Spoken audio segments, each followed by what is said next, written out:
Maranata, Maranata, ya viene el Señor. Debemos prepararnos para encontrarnos con Él. Maranata, Maranata, ya viene el Señor.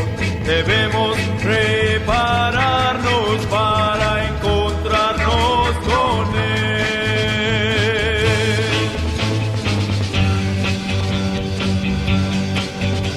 2000 años pasaron desde que el Señor se fue. Dejó su gran promesa de volver. Cuando regrese en gloria a su pueblo a levantar, se llevará a todo el que le amó.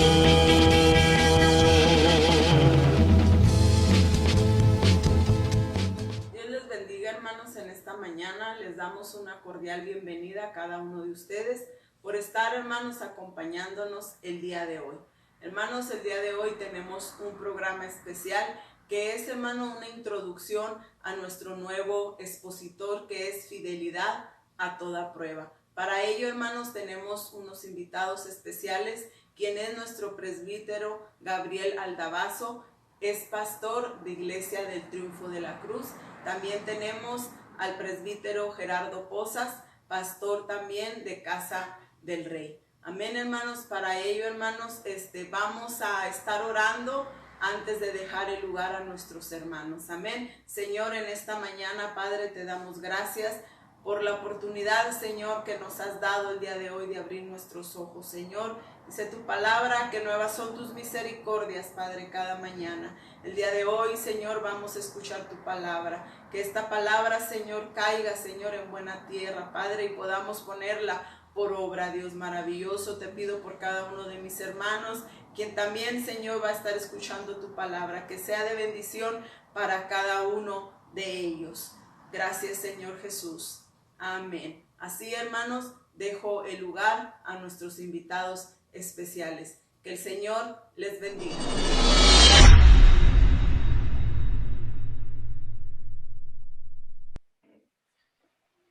Buenos días, Dios los bendiga. Es un gran honor, un gran privilegio tenerlos nuevamente en este programa especial de Escuela Dominical.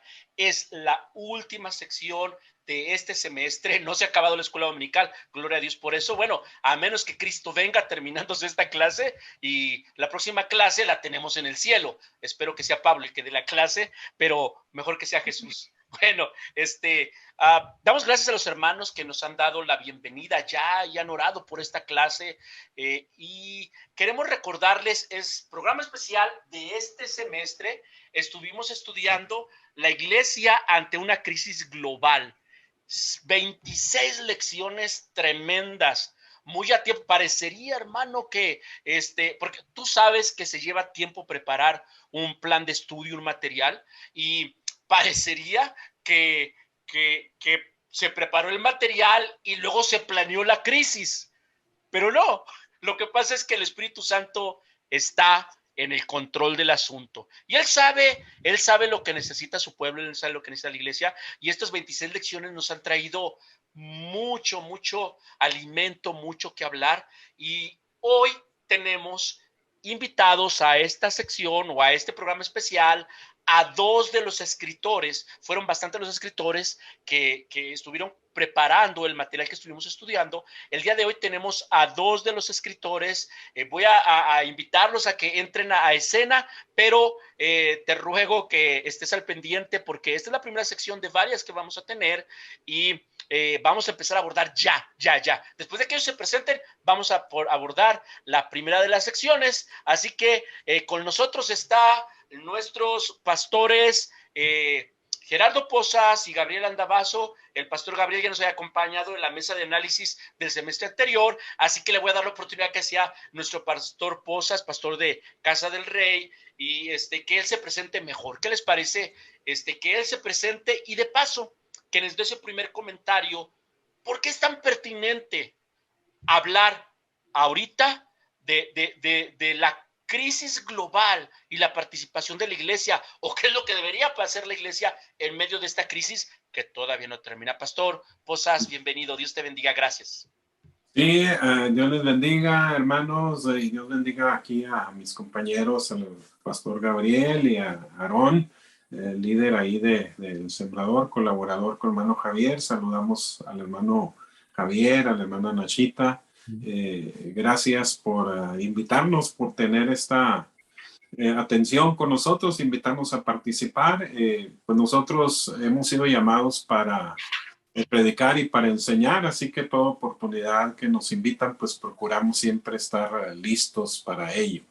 Y bueno, soy el pastor Gerardo Posas, como dicen, pastor de Casa del Rey, una de las iglesias aquí de nuestro distrito, de las Asambleas de Dios, así que estamos listos aquí para participar.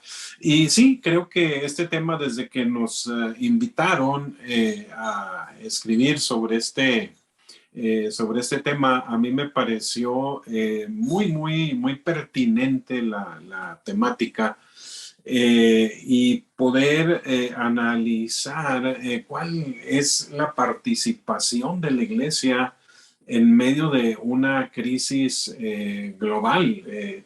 Yo creo que todos en algún momento dado de la vida vivimos ciertas crisis. Los que son de mi edad, aquí mis hermanos son mucho más jóvenes que yo. En México tuvimos crisis muy fuertes.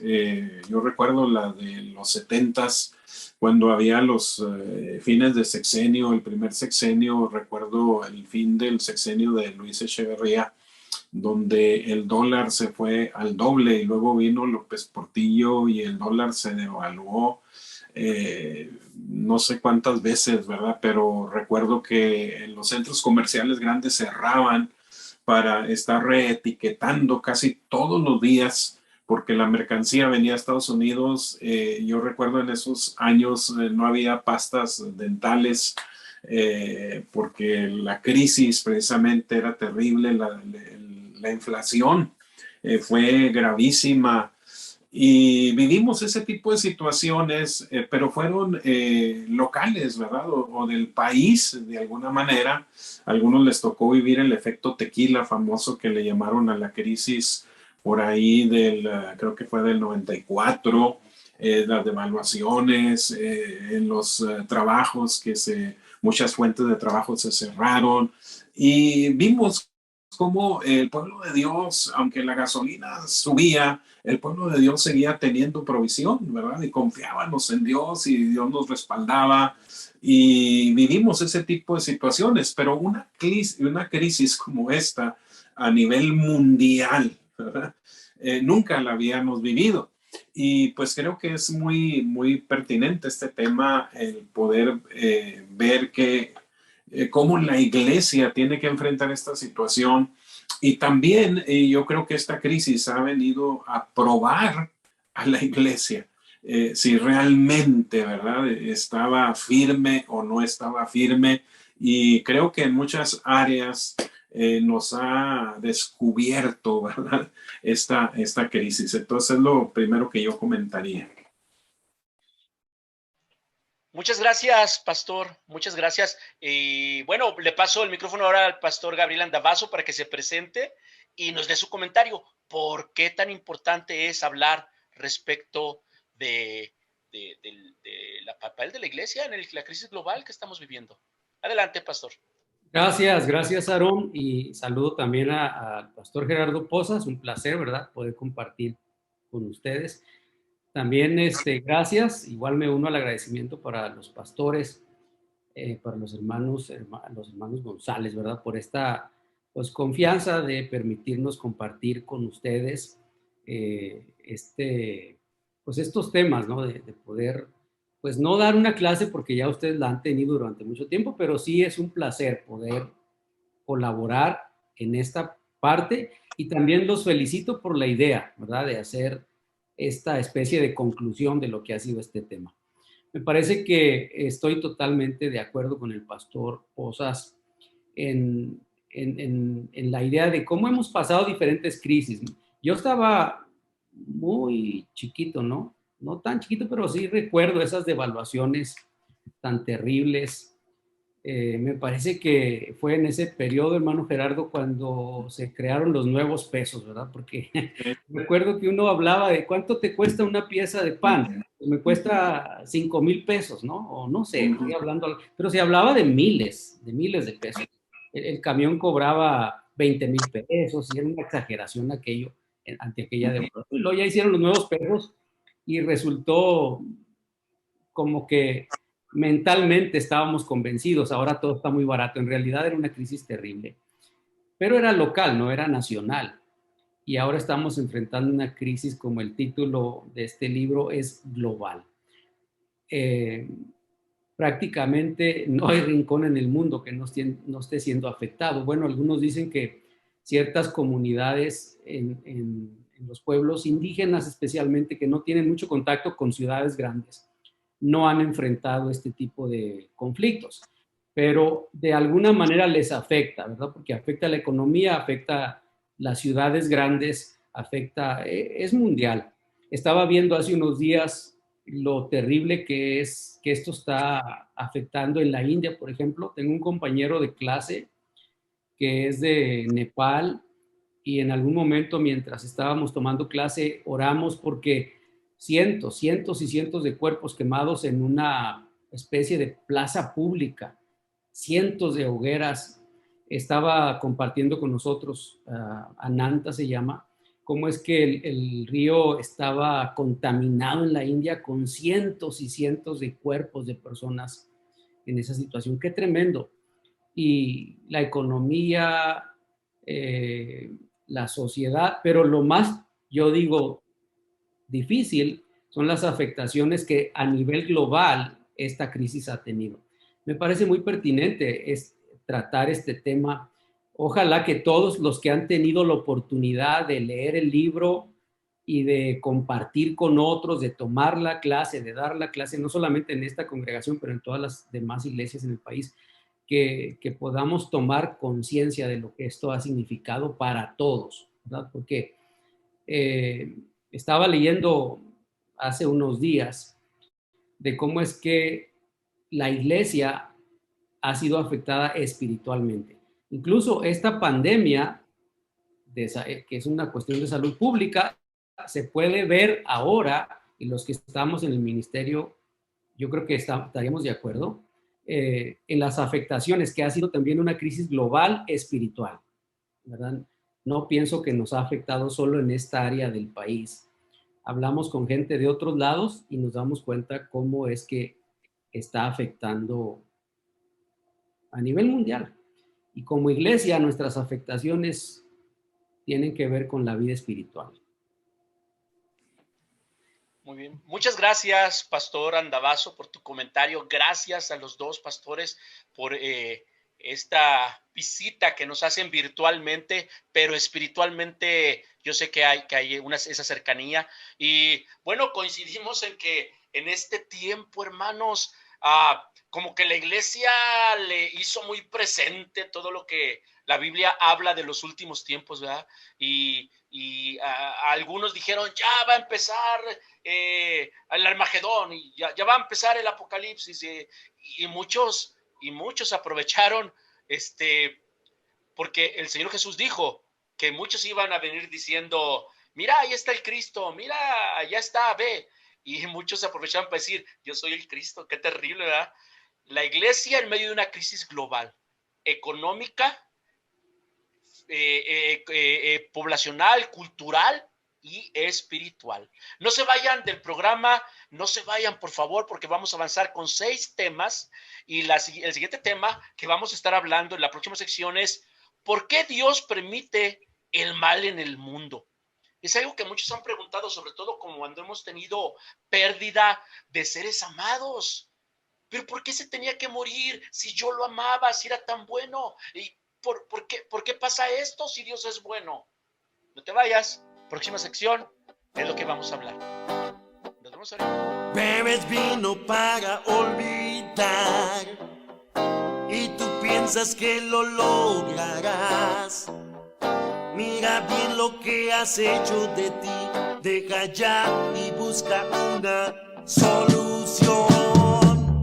Ya tus dedos amarillos son, tu cuerpo tiembla y sudando estás. ¿Por qué no buscas a Cristo? Es la respuesta.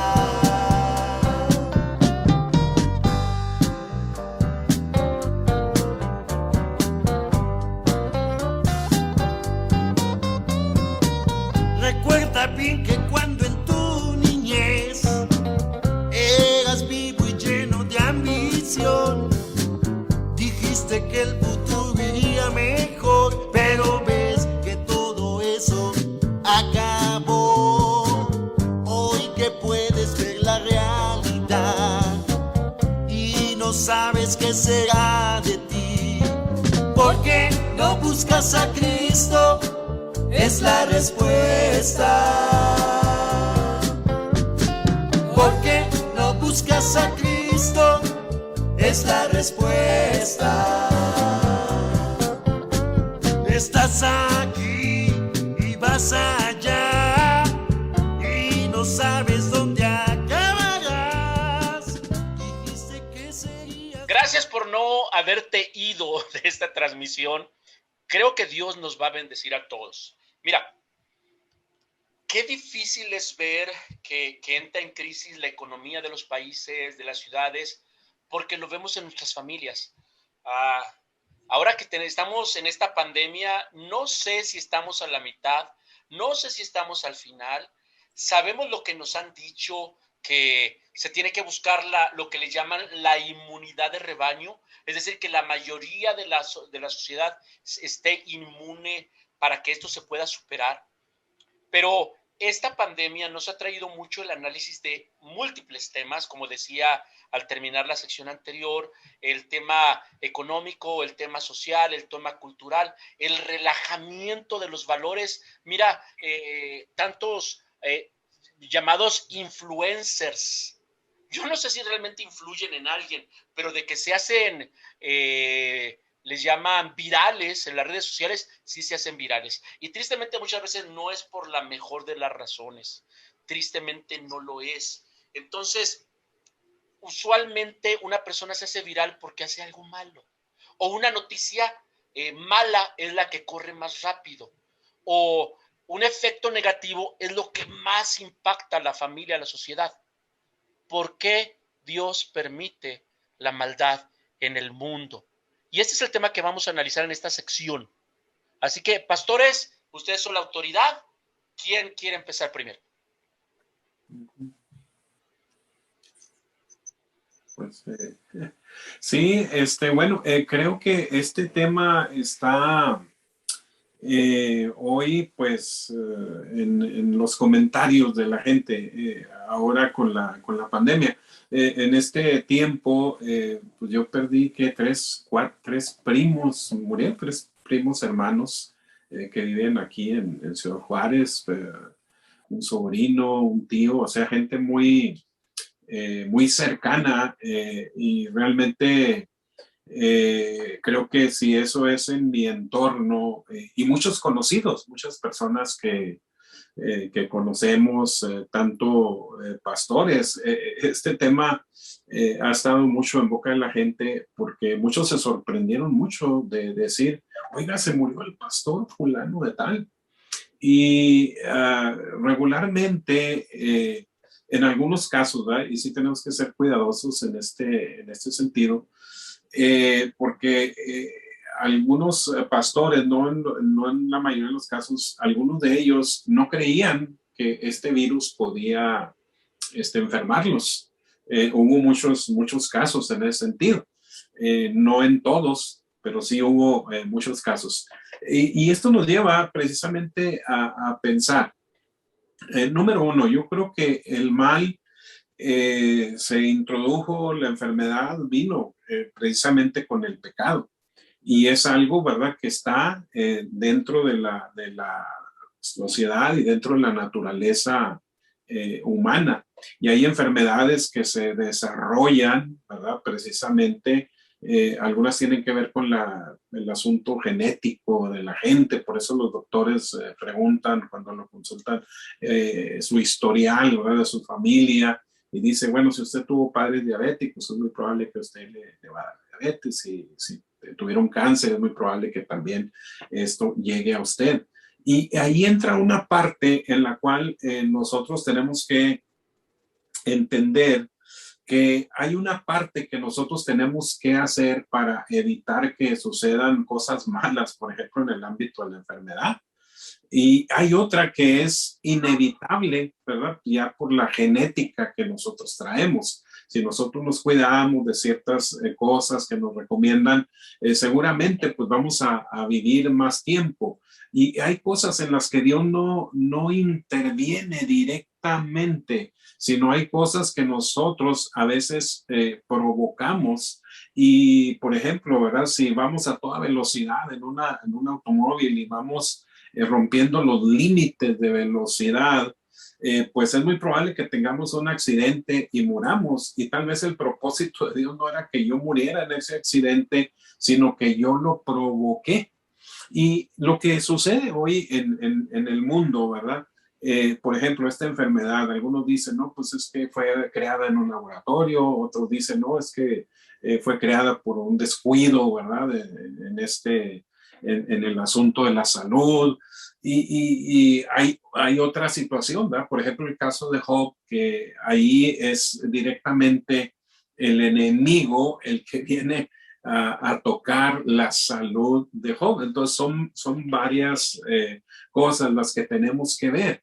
Pero sí, en lo general, Dios permite que sucedan cosas, pero hay cosas que nosotros las provocamos, hay cosas en las cuales Dios tiene un propósito a cumplir, como en el caso de aquel que le preguntan, Señor, ¿quién pecó, este o sus padres? Dice, nadie pecó, simplemente esta persona está así para que el nombre de Dios sea glorificado.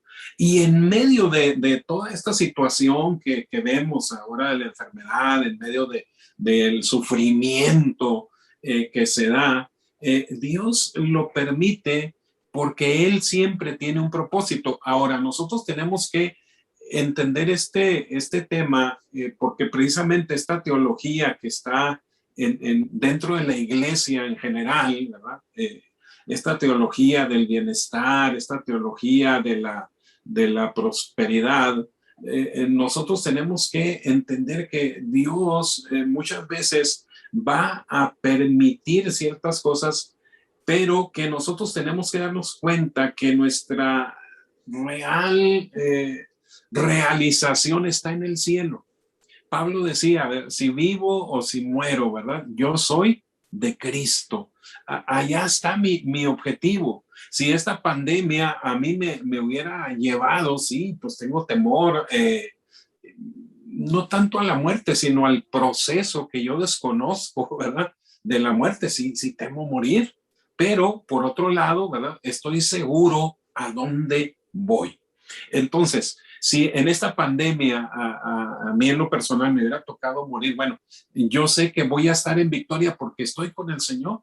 Y el proceso tal vez fue duro, fue difícil, que es parte de la naturaleza humana. Todos tenemos que morir y vamos a morir de diferentes maneras, algunos de una enfermedad prolongada, algunos tal vez en una situación inesperada, pero finalmente mi victoria está en que yo voy a estar con el Señor. Yo tengo que prepararme. Esa debe ser mi preparación en mi peregrinar en esta vida, estar listo. Y a veces el sufrimiento viene a purificarme para que yo pueda estar un día en la presencia de Dios. Es lo que yo puedo aportar en esto. Muchas gracias, Pastor Pozas. Se me olvida abrir el micrófono. Y me quedé bien, interesado en lo que estaba comentando, hermano. Y me puse a pensar, ¿será que tenemos la tendencia a sentirnos inocentes? ¿Será que tenemos la tendencia a exigir nuestro libre albedrío, pero cuando todo está mal, la culpa la tiene Dios? ¿Será que la cultura de la sociedad también permea en la iglesia? Porque la iglesia a veces dice, no, es que yo creo que Dios tiene autoridad, Dios está en control, pero si todo está saliendo mal, es que la culpa es de Dios. Y lo que comentas ahorita, pastor, entonces el ser humano realmente en este tema, en el uso de su libre albedrío provoca muchas de las cosas que están pasando, y no necesariamente es que Dios esté contento o esté de acuerdo, sino que cuando nos habilita con libre albedrío, pues Él es fiel a su palabra, ¿no? Hermano Gabriel, ¿qué opinas? Yo me quedé pensando en eso. ¿Tú qué opinas sobre este tema? Adelante, hermano. Gracias. Yo estaba pensando que, recordando que cuando esta crisis o esta pandemia comenzó, la primera semana o la primera quincena que dijeron, vamos a cerrar los templos y a tomar ciertas medidas, y son temporales, en 2 semanas volvemos. Sí, vámonos a la casa 2 semanas, hicimos una transmisión desde nuestra casa, y la segunda semana, y la tercera semana que pretendíamos abrir, no, que todavía no se puede, y así nos fuimos por 1 año, al menos aquí en Juárez, ¿no? Cerrado. Y cada vez fuimos descubriendo estas complicaciones y lo que significaba. Y una de las cosas que yo aprendí o me sorprendió fue que por un momento tuve la convicción que el mundo entero va a sufrir menos nosotros. Llegué a pensar, nosotros no vamos a perder ninguno de nuestros pastores, no se va a morir ninguno de nuestros miembros, no vamos a sufrir ninguna de la consecuencia porque tenemos un Dios poderoso, porque cosas que son ciertas, tenemos un Dios poderoso, pero caí a la cuenta en lo que el hermano Gerardo ha dicho ya, ¿no?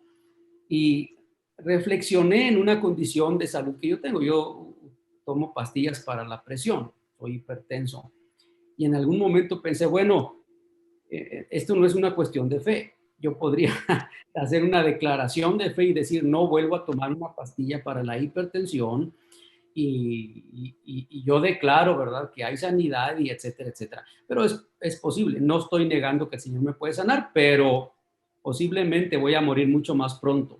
Posiblemente voy a tener un daño en algún órgano, en riñón, por ejemplo, en la vista, en la piel, mucho más pronto de lo que puedo tenerlo si sigo con un tratamiento. No es una cuestión de fe, es una cuestión de salud pública. Eso lo entendí cuando escuché el primer pastor en nuestra lista que perdimos. Me impactó mucho cuando dijeron tal persona ha muerto. Y luego ver que otro, y en muchas partes del país, un reporte de otros presbíteros decir otro pastor, y luego los miembros de nuestras congregaciones, pastores enfermándose. El Señor a mí me ha guardado de una forma asombrosa, pero muchos han pasado por este sufrimiento. Entonces entendí eso, ¿no? ¿Por qué Dios permite el mal? Bueno, en esta ocasión entendí, debo cuidarme, que si me lavo las manos, que cubrir la boca, que la vacuna, etcétera, es una responsabilidad personal porque es una cuestión de salud pública, no es una cuestión de fe. A lo mejor en el futuro se convierte en una persecución en contra de los creyentes, a lo mejor por ahora entiendo, es una cuestión de salud pública. Por otro lado, pensé también, bueno, sí, como ya dijimos, ¿no? Si yo dejo de tomar un medicamento que necesito, o si voy a toda velocidad, como ya se ha mencionado, por la calle y provoco un accidente, si yo permito esas cosas, porque yo lo estoy permitiendo, si como mal, si sé que estoy enfermo de cierta cosa y yo termino con mi cuerpo por mi voluntad, yo lo estoy permitiendo. Bueno, porque Dios no, ¿verdad? Si Él creó todas las cosas. En realidad parece que Dios nos ha dejado a nosotros la libertad en muchas cosas como estas de decidir. La pregunta no de ahora, pero de todos los siglos, desde que el hombre parece que comienza a pensar y a tratar de dar algunas explicaciones, especialmente en la filosofía, es quién creó el mal. Y ahora entendemos, el mal no ha sido creado, el mal es una acción del hombre. Dios creó al hombre con la capacidad de decidir. Y el hombre no creó la maldad, el hombre actuó de una forma en maldad. Entonces, el producto de esa acción es lo que tenemos hoy. Si el virus ha sido creado, como se dice, es producto de una acción del hombre. No es necesariamente que Dios lo ha permitido, que Dios lo hizo, que Dios creo que en ese sentido, más bien Él permite esas cosas para enseñarnos muchas otras, ¿no? Él ha permitido una pandemia para enseñarnos cientos de miles de cosas en este tiempo y es su cuidado, su provisión, enseñarnos quiénes somos como iglesia realmente, enseñarnos qué espera el mundo de nosotros como hijos de Dios, enseñarnos cómo debemos reaccionar frente a este tipo de crisis, enseñarnos tantas cosas que tienen que ver con nuestra fe. Yo creo que Dios, es mi idea, ha aprovechado este tiempo para enseñarnos a nosotros. Creo que debemos aprender. No veo yo la idea de que Dios es culpable, ¿verdad? Que Dios lo ha creado, o tampoco encuentro una complicación en pensar por qué Dios permite el mal en el mundo. De hecho, el texto base para esta lección 2, que es Eclesiastés, menciona que el que está pensando en estas cosas, un libro unos 3000 años atrás, tan solo he hallado lo siguiente, dice el verso 29 del capítulo 7, que Dios hizo perfecto al género humano, pero se ha buscado demasiadas complicaciones, eso dice la NBI, ¿no? Entonces sí, nos hemos nosotros mismos enredado la vida. Dios no permite que yo me case con una señora con la que luego voy a fracasar. Soy yo el que decidió casarse. Dios no permite que mi hijo vaya a la cárcel. Soy yo el que lo crió con ese futuro y con esas acciones. Dios no permite que yo muera de un infarto prematuro. Soy yo por no tomar un medicamento. Entonces creo que nosotros hemos provocado muchas de estas acciones. Muchas gracias, Pastor. Y retomando 2 puntos de lo que te comentabas, nos va a servir de preámbulo para la siguiente sección. El primer punto es este tiempo de crisis, este tiempo de pandemia, este tiempo de estar encerrados total o parcialmente, según sea cada caso, es una gran oportunidad para que el ser humano reflexione su situación delante de Dios. Pero esto me da el segundo punto que quiero retomar. Pero es decisión del hombre lo que ha hecho. Algunos han aprovechado este momento para fortalecer su fe y otros han aprovechado para apartarse más. Algunos han aprovechado para estudiar la palabra de Dios y creer la palabra de Dios, y otros han aprovechado para enriquecer su propio yo, su propio egoísmo, su propia vanidad. Sin embargo, hay un dicho mexicano, discúlpeme que lo diga, pero dicen que el niño es risueño y luego le hacen cosquillas. Y la tendencia del hombre, dice la Biblia, que es hacer el mal. Pero aparte también tenemos un personaje muy real y que tiene una participación en esto. Y es lo que vamos a hablar en la próxima sección. El papel de Satanás en el sufrimiento humano. Y es la realidad, porque aunque haya una aparente prosperidad por caminar en el camino de Satanás, la Biblia lo deja muy claro, que es repentina la destrucción del que camina por el camino del pecado. Y es lo que vamos a hablar, de todo esto que el hombre decide apartarse de Dios. ¿Cuál es el papel de Satanás en este sufrimiento que estamos pasando? Así que, hermanos, no se vayan, vamos a seguir con ese punto y va a estar muy bueno. Bendiciones.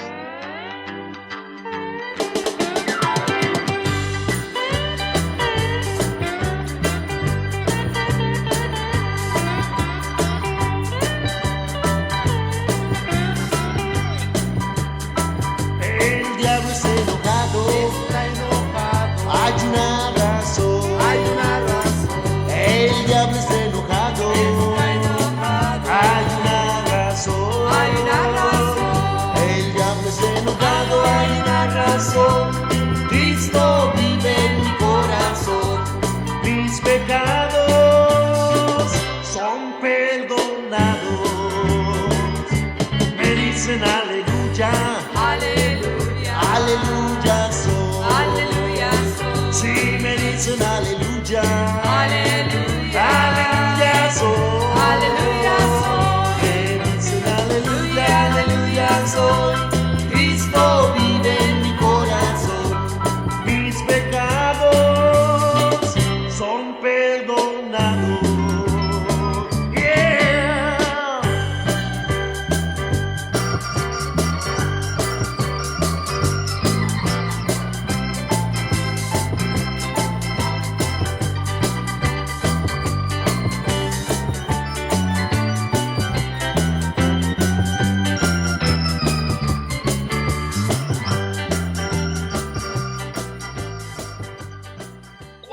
participación del enemigo de nuestras almas en el sufrimiento de este mundo.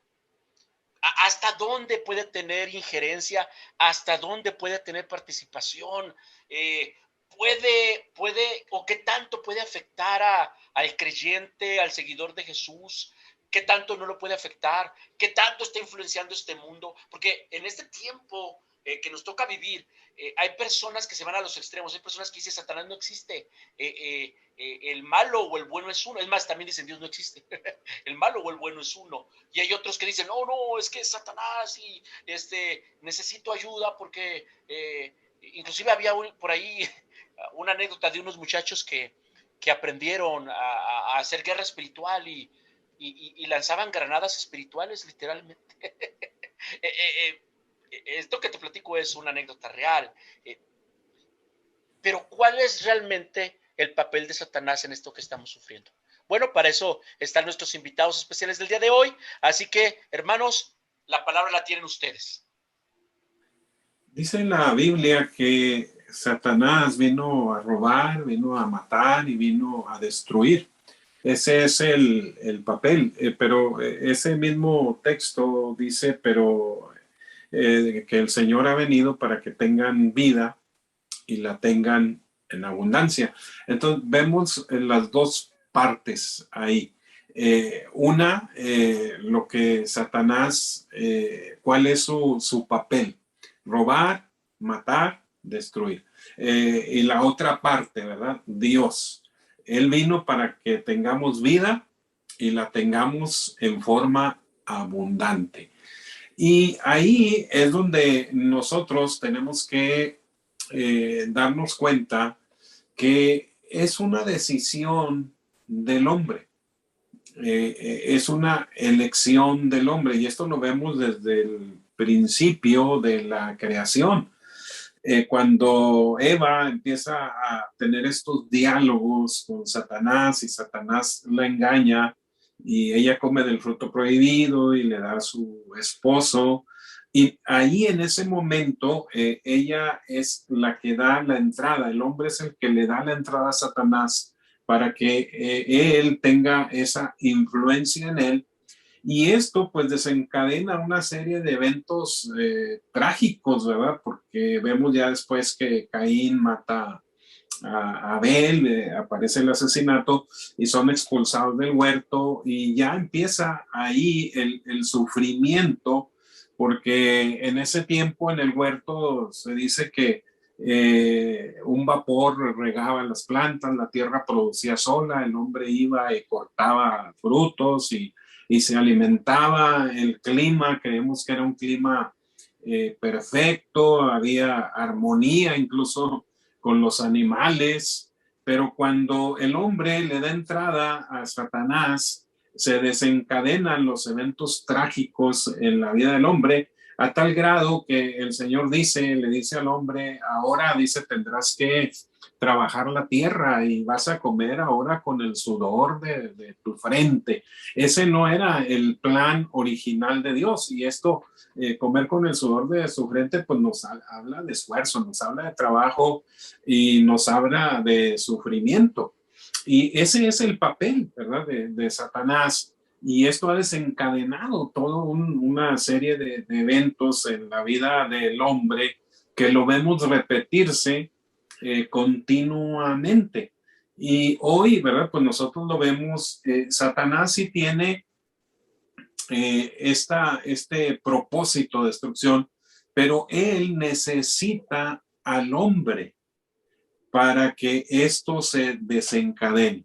Hoy vemos, ¿verdad?, una agenda global, ¿verdad?, que está empujando Satanás a través de hombres, de personas que están en lugares de autoridad y de poder. Vemos estas agendas que los políticos están impulsando, que gente de mucho dinero está impulsando en los temas, ¿verdad?, de las ideologías de género, en los temas del aborto. Todo esto está siendo impulsado por Satanás, pero él se vale de hombres que le han abierto, ¿verdad?, su corazón para que se desarrolle esta agenda en el mundo. Y vemos, ¿verdad? Por ejemplo, las guerras nacen en el corazón del hombre por influencia de Satanás, ¿verdad? Esto es una realidad. Se dice, ¿verdad? Hay eventos, por ejemplo, naturales, ¿verdad? Que se dan y estos eventos naturales pues traen grandes catástrofes. Sin embargo, vemos nosotros también del otro lado el papel de Dios, que muchas veces en medio de eventos naturales catastróficos, vemos cómo Dios ha guardado a aquellos que confían en Él. Ahora, finalmente, ha habido personas que tal vez inocentemente han muerto en medio de situaciones de este tipo, y es que son personas que creen en Dios, que han dado su vida a Dios, que confían en Él y han sufrido de ciertas injusticias, pero también la palabra de Dios nos habla de recompensas para esas personas que en un momento dado han padecido injusticias, ¿verdad? Y que Dios va a venir a reivindicarlos, y que finalmente nosotros como iglesia tenemos que darnos cuenta que nuestra victoria total es cuando estemos en la presencia de Dios. Hacia allá es donde la iglesia tenemos que mirar. Dice la palabra del Señor: en el mundo tendréis aflicciones. Dice: estas cosas os he hablado para que en mí tengáis paz. En el mundo tendréis aflicciones, pero confiad. Yo he vencido al mundo, dice Juan 16:33. Finalmente, ¿verdad? La victoria Cristo nos la entrega. Entonces, Él ha venido para que tengamos vida y tengamos vida abundante. Satanás ha venido a destruir. Y aquí es la elección del hombre la que provoca los desenlaces trágicos, ¿verdad? En la mayoría de los casos en la historia de la humanidad y en eventos como este. Gracias, pastor. Y me quedo pensando, Satanás es un enemigo vencido. Dice la Biblia que el Señor lo exhibió públicamente triunfando sobre él en la cruz. ¿Por qué sigue teniendo tanta influencia? ¿Por qué tiende que estar afectando tanto? ¿Por qué inclusive muchos dentro de la congregación de los santos, porque muchos aún dentro de los llamados sienten ese papel, esa interacción o esa influencia de Satanás tan agresiva? ¿Por qué? ¿Qué pasará, pastor Gabriel? Bueno, es que Satanás no va a ceder en su intento, ¿no? Como bien ha mencionado hermano Gerardo, las pretensiones, las cosas que Satanás pretende van en dos direcciones. Una, Satanás pretende que el hombre vaya en contra de Dios. Por eso es que estos conceptos sobre ideología de género, sobre humanismo o ateísmo, etcétera, todas estas cosas son utilizadas, ¿verdad?, por Satanás a través de las personas para ir en contra de la voluntad, de la gracia, del amor de Dios mismo como creador. Pero no solamente Satanás pretende que yo esté en contra de Dios, pretende también que Dios esté en contra mía. Y eso se ve en esta historia del Edén. Pone en duda el comportamiento y la palabra de Dios cuando le dice al hombre: con que Dios te dijo. Así es que es Dios el que dice y tú le crees a Dios. Es un poquito, esa es la idea. Y eso no ha cambiado. Las técnicas de Satanás siguen siendo las mismas, ¿verdad? Como dice el texto, pues él busca a quien devorar. Así dice, está como un león rugiente que está buscando una expresión, a lo mejor no suena muy buena, pero es tragarse al hombre. Satanás no quiere pintar una pata en el saco del pastor. Satanás no quiere darle una lambida como una paleta de sabores a una familia. Satanás quiere tragarse al hombre. Y cuando el hombre cede a las pretensiones de Satanás, es como estar en el hocico de un animal feroz hasta que te destruye. Ese es Satanás. Satanás no conoce lo que es ni la compasión ni el amor. Satanás en ningún momento va a decir: creo que ya lo he lastimado demasiado, voy a tratar de dejarlo en paz. En realidad sus pretensiones van a ser hasta el último de sus días, ¿verdad? Porque como bien ha dicho Aarón, está vencido. Y por eso es que nosotros enfrentamos esa lucha. Satanás es un agente real y su trabajo es ese: él pretende que yo esté en contra de Dios, pero también pretende que Dios esté en contra mía. Por eso es que mencionamos hace un ratito a Job, ¿verdad? Dios dice a Satanás, ¿has visto a mi siervo Job? Y entonces Satanás comienza, sin que Job lo sepa, este diálogo con Dios. Así es que tú le das todo. Mira, quítale lo que tiene, verás cómo te maldice o deja de bendecirte, ya no va a confiar en ti. Y así aparece la historia. Satanás no cedió en su intento. Cuando Satanás deja en una miseria total, por cierto, porque Dios lo permitió, a Job, Satanás sigue su intento. Satanás no se queda en paz. Dice el texto que entonces dice Dios, ¿ves cómo te equivocaste en tu pretensión? Y dice, es que piel por piel, ¿verdad? Es que le quitaste todo, pero enférmalo, toca a él, ahora que sea de él. Y miren Satanás diciéndole a Dios, tú, hazlo tú, quítale tú, tócalo tú, enférmalo tú, aféctalo tú. Y Dios no es el que afecta a Job. Dios le dice a Satanás, no, te doy permiso que lo hagas tú, ve y hazlo tú.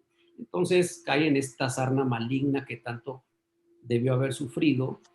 En ningún momento Job le dio el triunfo a Satanás, ¿verdad? Job hizo lo que siempre había hecho, depender de Dios, confiar en Dios, acercarse a Dios. Y cuando el texto dice que incluso ni siquiera se atrevió a pronunciar una oración pidiéndole a Dios bienestar. Esa es la idea del texto. Lo que Job hace es decir a Dios, no importa lo que esté pasando, aunque esta calamidad, más que una pandemia, una calamidad, haya venido en contra mía desde tu trono, no importa eso. Si viene de ti, dice Job, yo estoy feliz por eso. Es realmente lo que Job presenta. Desde luego que reaccionó, ¿verdad? El texto nos da la idea de un hombre que se arranca el cabello y grita con desesperación y se avienta al piso en su humanidad, pero vuelve en su vida espiritual a lo que está acostumbrado, es dar gracias a Dios. Le dio gracias a Dios cuando lo tenía todo y le dio gracias a Dios cuando, por esa plática que él desconoce, se le quitó todo. Entonces, Satanás no ha cambiado en su intento. Por eso es que recibe el nombre de acusador, de enemigo, de bestia feroz. Ese es el carácter, esa es la identidad, esa es su pretensión, ¿verdad? Entonces, es parte de la razón por la que nosotros lo enfrentamos así. Y yo creo que cuando se trata del papel de Satanás en el sufrimiento humano, cuando pienso otra vez en el Edén, Dios regula ese sufrimiento también. Porque Dios no le permitió a Satanás afectar al hombre más allá de aquella tentación. Y Dios reguló ese sufrimiento, incluso poniendo la muerte, el fin de la existencia humana. Y dice Dios, para que el hombre no viva en esa condición de sufrimiento espiritual para siempre, entonces Dios provee, vamos a usar ese término, un recurso como es la muerte. Entonces se ve a Dios todo el tiempo regulando, a veces permitiendo, otras veces no es Dios, es Satanás, pero Dios lo permite, pero siempre Dios está ahí. Satanás no es amo y señor del sufrimiento, Satanás no hace lo que quiere para que el hombre sufra. Dios tiene siempre sobre Satanás un límite, ¿verdad? Por eso dice de Job, no lo toques, su alma. Tienes un límite, le puedes hacer sufrir físicamente, le puedes hacer sufrir económicamente, le puedes hacer sufrir políticamente, pero moralmente, porque lo puedes tentar, pero no puedes tocar su alma. Entonces, aunque sufrimos, ese sufrimiento está regulado por lo que Dios permite, por lo que Dios decide. Gracias, hermano. Tomando dos ideas, lo que decía el pastor Posas al final, que aunque Satanás viene a matar, a destruir, pero que Dios está en control y Dios va a sacar adelante y Dios está obrando, y a veces pensamos que va a obrar como nosotros creemos, como nosotros esperamos. Y luego retomo la idea que dices al final, donde a veces la manera como Dios obra es trayendo inclusive el fallecimiento de una persona, a veces, o una enfermedad gravísima como la de Job, a veces, O ¿por qué no hablar de aquel Lázaro que falleció, pobre, enfermo, y que fue llevado al seno de Abraham? Entonces, parecería que el papel de Satanás a veces se confunde con lo que está sucediendo, a veces es Dios el que está obrando y atribuimos cosas que no. Creo yo firmemente que es porque nos falta esa relación íntima con el Espíritu Santo para poder discernir. Pero muchas veces he escuchado a muchas personas decir el título de la siguiente sección. Y el título de la siguiente sección es: ¿seguirá Dios aquí? Es decir, ¿seguirá Dios presente en el mundo? Y Aarón, No está tan difícil, ¿verdad? A ver, adelante.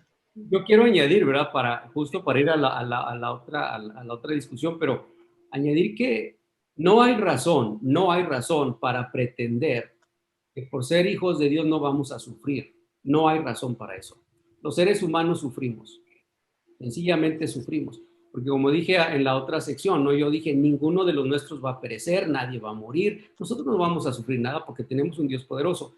A veces hemos creído esa parte de la fe, pero no hemos creído la otra parte que Hebreos dice que por la fe se conquistan reinos, se cierran bocas de leones, se apagan fuegos, se derriban muros. Por la fe se hacen cosas extraordinarias, son las que yo quiero. Pero si uno sigue la lectura, dice, y también por la fe fueron partidos a la mitad, anduvieron errantes, vivieron en la miseria, sufrieron lo indecible, también por la fe. Entonces, el sufrimiento no hay razón para pretender que a mí no me puede pasar. En realidad, incluso en esos tiempos de crisis, es donde Dios se glorifica. Si uno mira la Biblia, va a encontrar eso por todas partes. Hombres y mujeres que sufrieron, aún por sus equívocos, finalmente Dios se glorificó, ¿verdad? Como se ha mencionado, el sufrimiento de María y Marta por la muerte de Lázaro fue desastroso. Duraron muchos días llorando. Jesús todavía no llegaba a la casa y ya habían comenzado los reclamos muchas cuadras antes. Jesús no había llegado a la casa y una de sus hermanas en la calle, a cuadras antes, por decir algo, estaba esperándole con llanto y reclamos: ¿por qué no llegaste? Era tu amigo, sabes lo que te queremos, tú eres como de la familia, un montón de cosas. ¿Quién iba a imaginar que 3 o 4 días de profunda tristeza, de profundo llanto, de muchos reclamos, de Jesús no va a venir, qué ingratitud, qué barbaridad, cómo se ha atrevido? ¿Quién iba a imaginar que eso se iba a convertir en semejante cosa en esa comunidad? Un hombre resucitó. Entonces, lo que es real es que Dios se glorifica siempre, ¿verdad? Controla, regula, está en medio aún de lo que parece ser una cosa del diablo. Amén. Y quisiera decir algo que espero que no esté fuera de orden, pastores. Si digo algo fuera de orden, me corrigen ahorita para que quede claro que se corrigió el error.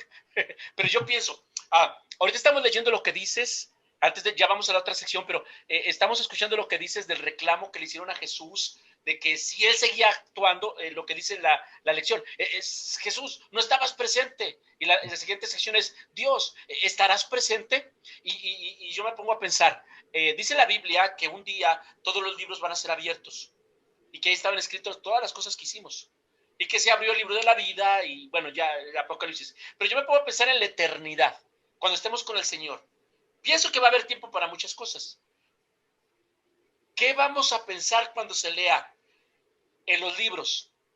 Y en el 2020 y 2021, Aarón López se atrevió a pensar en su corazón: se me hace que Jesús no estaba ya con nosotros en la pandemia.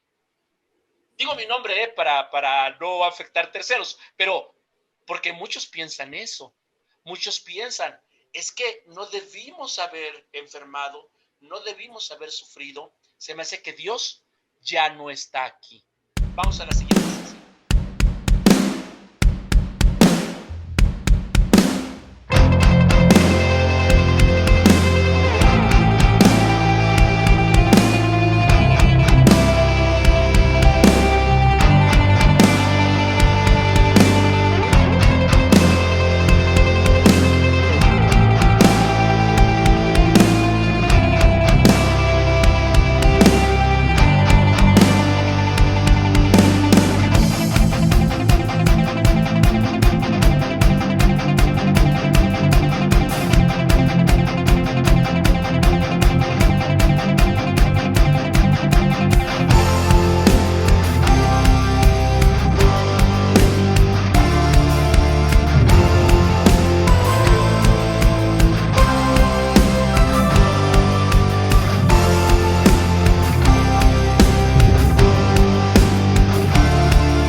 saludándoles a ustedes que nos sintoniza domingo tras domingo. Quiero darles las gracias por un semestre que terminamos y hoy este domingo 8 de agosto empezamos otro semestre que va a ser muy interesante, va a ser de gran bendición para su vida como para mi vida. Esperemos que usted y yo nos conectemos el domingo 8 de agosto 10 de la mañana. Vamos a estar viendo fidelidad a toda prueba. Vamos a estar tocando temas como reteniendo la sana doctrina, buen siervo fiel, perfeccionando a los santos, resistiendo la prueba, peleando la buena batalla, entre muchos temas muy interesantes que va a ser de gran bendición. No se les olvide, próximo domingo 8 de agosto, 10 de la mañana, los esperamos. Dios les bendiga.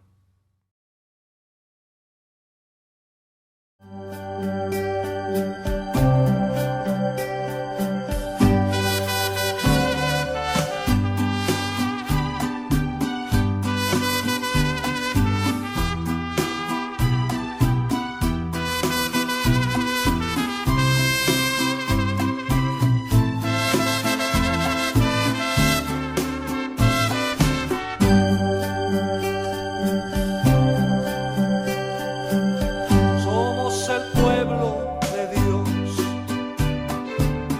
somos un pueblo especial,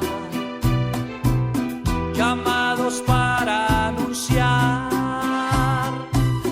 las virtudes de aquel que nos llamó a su luz. Somos el pueblo de Dios, su sangre nos redimió y su espíritu dio para darnos poder y ser testigos de él. Y llevaremos. En la sección anterior yo terminé con un comentario y decía que nadie nos puede apartar de las manos del Señor, nadie nos puede apartar del Señor, de Cristo, a menos que seamos nosotros los que nos apartemos. Y es lo que decía el pastor Andabazo en la sección anterior, ¿verdad? Que le decía al señor Elías, oye, pues, ¿qué andas haciendo aquí? Regrésate, que es lo mismo que el padre de la parábola del hijo pródigo, es lo mismo que el padre esperaba. Cada día dice la Biblia que él estaba parado en el camino, esperando a ver si su hijo regresaba por donde se fue. Y cuando regresó por donde se fue, el hijo le pidió perdón y él lo reconstituyó como hijo. Bueno, entonces no hay poder que nos separe del Señor, y el Señor lo que más quiere, dice que él vino a buscar lo que se había perdido. El tema de esta sección es hablar sobre quién nos apartará. Y es que es pertinente hablar de este punto porque ya vamos a entrar casi a la conclusión de toda esta sección de la crisis global. Ya hablamos de que si Satanás está teniendo un papel, lo tiene, pero tiene la importancia que le damos. Ya hablamos que Dios sigue actuando y no actúa más en nosotros porque no se lo permitimos. Ya hablamos de por qué sucede la maldad en el mundo. Bueno, hemos hablado de tantas cosas que parecería que nosotros somos barquitos de agua llevados por las calamidades de este mundo. ¡Ay, pobrecito de nosotros! Como decía ahorita el pastor Damaso en la sección anterior. ¡Ay, Elías, pobrecito! Tan bueno que es. ¡Ay, que seguirle dando pan y carne, pan y agüita en el desierto! Tan pobrecito. Y a veces así nos sentimos. ¡Ay, yo tan buen hijo de Dios soy! Hermano, hay mucho camino por hacer, hay mucho trabajo por hacer. El tema es, ¿quién nos puede apartar? ¿Quién nos apartará? Debemos entender eso y debemos entenderlo no aquí, entenderlo aquí para trabajar y llevar el mensaje del Señor. Entonces yo paso el lugar a los que son conocedores de este tema mucho mejor que yo, y yo vine nada más a escucharlos para aprender. Adelante, hermanos. Sí, creo que este tema, ¿quién nos apartará? y lo que Romanos nos habla, que pues, es tomado, ¿verdad? Este tema de aquí, del amor de Cristo. Yo creo que aquellos que se apartan es porque no han entendido, ¿verdad?, la obra de Dios y el sacrificio de Jesús en el Calvario. ¿Quién nos apartará del amor? Y es aquí donde nosotros tenemos que entender, por ejemplo, lo que dice Juan 3:16, de tal manera amó Dios al mundo que dio a su Hijo unigénito para que todo aquel que no se pierda, mas tenga la vida eterna. Ahora, ¿qué es lo que Dios hizo? Bueno, dar a su Hijo para venir y entregar su vida y hacerlo en la forma que lo hizo, en la forma que murió Jesús, pues es una demostración máxima de amor hacia el hombre. Y creo que aquí es una de las partes que nosotros tenemos que enseñar a los creyentes, ¿verdad? Lo que Cristo hizo en la cruz del Calvario por nosotros. Por eso habla de que nuestra salvación, Pablo dice, hay que cuidar la salvación con temor y temblor, porque es el don máximo que Dios ha dado a los hombres. ¿Y qué es lo que nos dice Romanos? Dice, ¿quién nos separará del amor de Cristo? Tribulación, angustia, persecución. O sea, está dando por hecho que el creyente va a pasar por este tipo de situaciones: hambre, desnudez, peligro, espada. Dice, como está escrito, por causa de ti somos muertos todo el tiempo, somos contados como ovejas de matadero. O sea, está dando por sentado. Pablo a sí mismo, ¿verdad?, se describía, somos contados como ovejas de matadero. Por causa de ti somos muertos todo el tiempo. Nos está hablando del sufrimiento, nos está hablando de situaciones en las que los creyentes enfrentaban a la misma muerte. Muchos murieron entregando su vida por la causa del evangelio. Y es ahí precisamente donde se habla, ¿quién nos puede apartar? Bueno, creo que tenemos nosotros que entender esto. Versículo 39 dice, ni lo alto, ni lo profundo, ni ninguna otra cosa creada podrá separarnos del amor de Cristo, que es en Cristo Jesús, Señor nuestro. El amor de Dios, esa demostración que el Señor y que Dios hizo a través de su Hijo para traer la salvación, debe de estar muy clara en nuestra vida. El sacrificio máximo, Él lo hizo. Y nosotros lo que nos corresponde es acogernos a ese amor y tomarnos de ese amor y decir, Él hizo esto por mí, yo debo de estar dispuesto a vivir una vida consagrada a Él. Y el problema ahorita, el tema que estamos tocando, ¿verdad?, por la pandemia, precisamente nos lleva a eso, que muchas personas se alejaron de Dios porque dicen, no, es que, ¿por qué Dios permitió, ¿verdad?, que esto sucediera? Porque yo conozco personas, ¿verdad?, muy cercanas que se alejaron de Dios porque murió un familiar muy amado. Y ya, ¿verdad?, dijeron, no, es que ¿por qué Dios permitió que se fuera mi papá? ¿Por qué Dios permitió que se fuera mi madre o mi hermano o un familiar, un ser querido? Esto los ha llevado a ese extremo de alejarse de Dios. Es porque no tienen claro, ¿verdad?, lo que Dios hizo por nosotros. La salvación es el don más grande que Dios ha ofrecido para el hombre. Gracias, hermano. Y es que parecería que muchos de los temas se enlazan, porque al final estamos hablando de un mismo Dios y de un mismo ser humano con fallas, ¿verdad? Y entonces muchos de estos temas son parte de esta interrelación o de esta falta de relación entre Dios y el ser humano. Se pensaría que, bueno, si yo estoy con Dios, todo debería estar bien.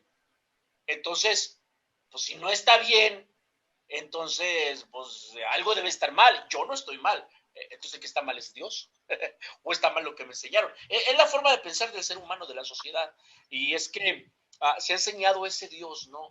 Se ha enseñado ese cristianismo, ese evangelismo, donde el cristiano tienes que estar siempre bien, pero se pierde la perspectiva que la realidad es que sí. El cristiano siempre debería estar bien, siempre debería estar en victoria, siempre debería estar en abundancia, siempre debería estar en prosperidad espiritual, siempre debería estar en gozo, siempre debería estar en alegría. Pero lamentablemente estamos en un mundo alejado de Dios, en un sistema pecador, en medio de una sociedad egoísta, pecadora, que no quiere seguir a Dios. Entonces, como estamos en el mundo, pero no somos del mundo, entonces sufrimos muchas aflicciones que Dios no quiere que pase así. Ya nos lo explicaron mucho. Pero lo que no terminamos de entender es que mientras estemos aquí, no es Dios el que lo provoca, es el ambiente en el que estamos y vamos a alcanzar la perfección, la plenitud, el gozo, la alegría, la paz y la prosperidad verdadera espiritual cuando Él nos lleve con Él. Pero eso es parte de lo que debemos entender para no apartarnos. Pastor Andavaso, ¿qué opinas? Adelante. Esta pregunta, ¿verdad? Que ¿quién nos apartará del amor de Cristo? Y luego todo lo que sigue, que ya se habló, ¿verdad? En la lista larga de cosas que presenta Pablo aquí. Yo estoy pensando que una forma de responderla y de analizar nuestra respuesta personal sería pensar también qué es lo que nos une a Cristo.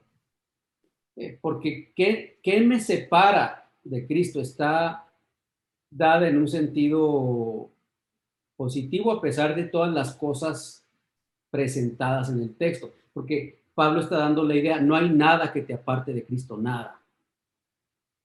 ¿No? Entonces, si no hay nada que te aparte, entonces, ¿por qué? ¿Qué es lo que te une tan fuerte como para que no haya cosa que te aparte?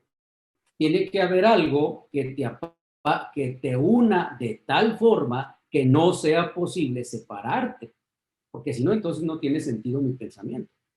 Porque esta pandemia ha enseñado, no sé si bien o mal, para algunos la idea de que si no hay nada que me aparte, pues vamos viviendo como sea, y al cabo que nada nos aparta, ¿no?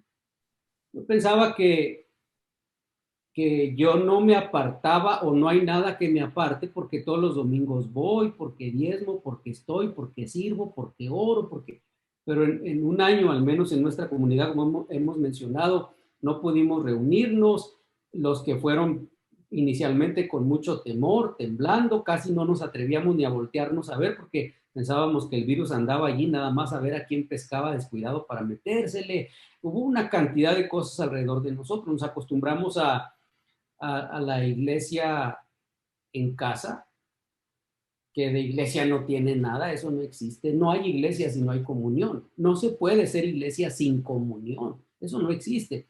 Hay quien dijo, no, pero la iglesia del Nuevo Testamento estaba en la casa. Sí, pero la iglesia del Nuevo Testamento en la casa tenía comunión. No miraba una pantalla. No se paseaba entre un culto y otro. No elegía qué pastor oír y cuál no. No elegía qué doctrina creer y qué no. La iglesia en casa era en la casa, en la comunión de la vida del creyente, ¿no?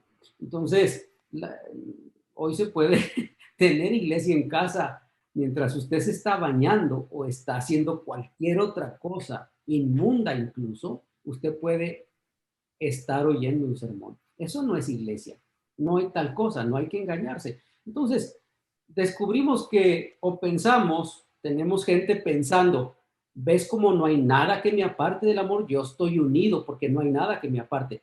Hay que parar un momento ese pensamiento y definir entonces, vuelvo otra vez, si no hay nada que me aparte, miren a dónde va el apóstol, ni lo alto ni lo profundo, ni lo alto ni lo profundo, ni lo más bajo, no hay cosa.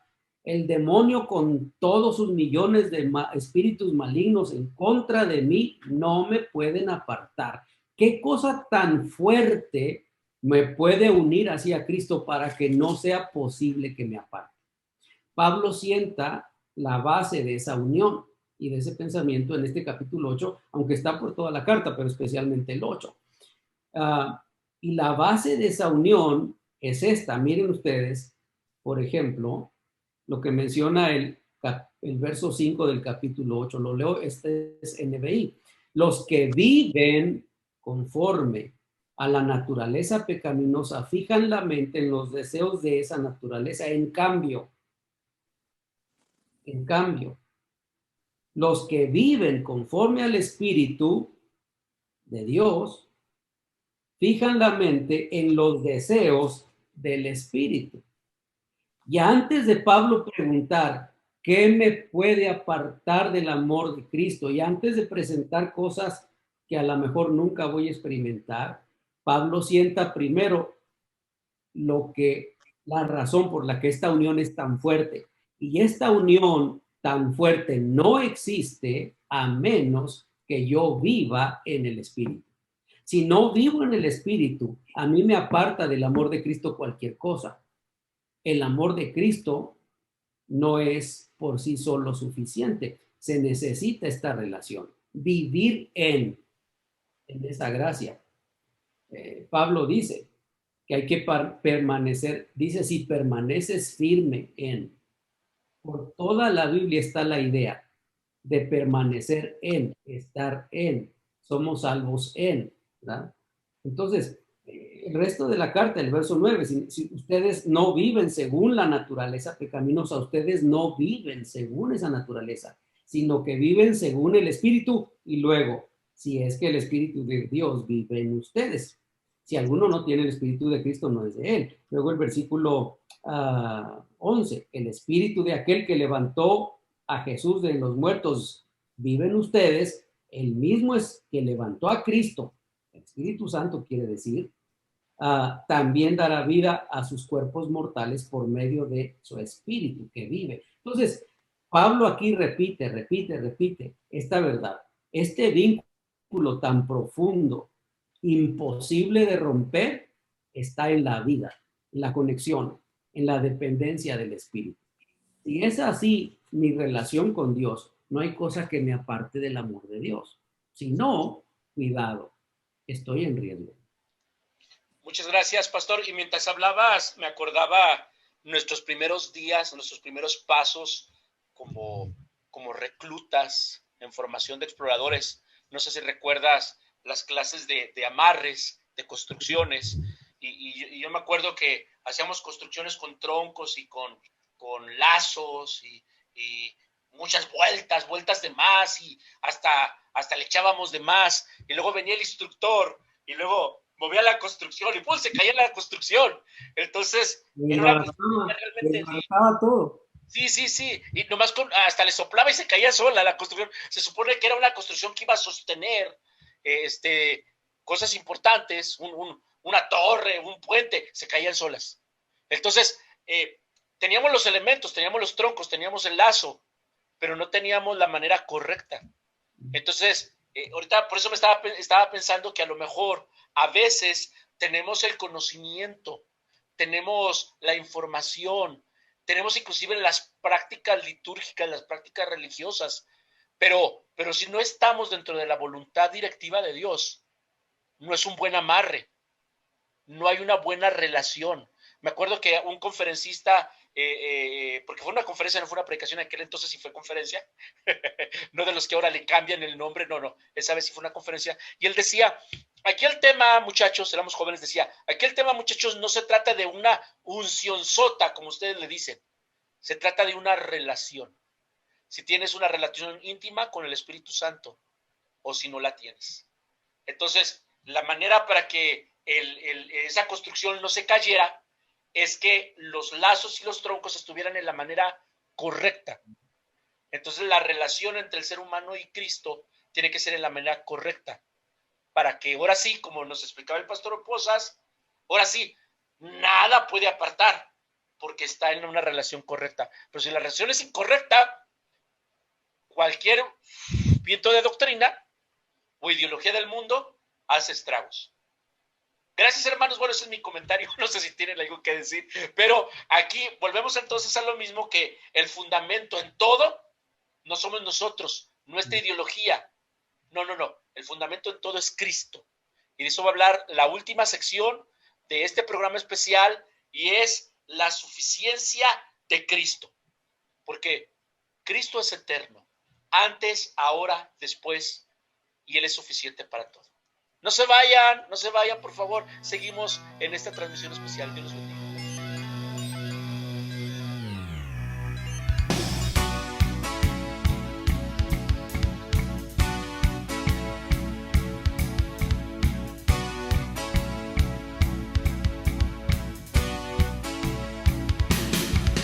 El Señor marchando va y su pueblo junto a Él está. Su gloria en nuestras vidas brillará. Su victoria nos ha dado ya y su brazo nos fortalecerá. Lucharé hasta la tierra, conquistar. El Señor marchando va, su pueblo junto a Él está. Su gloria en nuestras vidas brillará. Su victoria nos ha dado ya y su brazo nos fortalecerá. Lucharé hasta la tierra, conquistar. En mi vida el capitán es Cristo. Andaremos ante su presencia. No hay alma que nos pueda derrotar. En mi vida el capitán es Cristo. En estos últimos días, hermanos, estamos viendo muchas cosas muy raras. Se están regresando, y miren, no son ideologías nuevas y no son pensamientos nuevos. No hay nada nuevo debajo del sol, hermanos. Muchas de las cosas que hoy pensamos que son nuevas interpretaciones, nuevas revelaciones, nuevas iluminaciones, hermanos, ya las hemos visto en la historia. Ya hemos visto muchas cosas erradas y muchas cosas tratan de reemplazar a lo único que no podemos reemplazar, y es el autor y consumador de la fe, que es Cristo. Que si fulano de tal ya se autodenomina apóstol, profeta, iluminado, llamado, hasta se proclama Cristo, se proclama una nueva religión, se proclama ateo, se proclama lo que quieras, pero se quiere proclamar como fundamento, como autoridad. Y de eso vamos a estar hablando ahorita, porque es importante, hermanos, es importante regresar. Parecería que nuestro mensaje que nos ha dado el Señor, parecería que el evangelio que nos ha dejado, parecería que la palabra que nos ha dejado escrita en sus sagradas escrituras, parecería que no es suficiente. Parecería que Cristo no es suficiente, pero no es así. Y de eso vamos a estar hablando ahorita. Así que, hermanos, la palabra es de ustedes. Bueno, creo que este tema, y más en este tiempo, como dice ese hermano Aarón, en aquel tiempo, cuando Pablo escribe la carta a los colosenses, precisamente también existían ese tipo de doctrinas que no le daban a Cristo el valor, ¿verdad?, como hijo de Dios.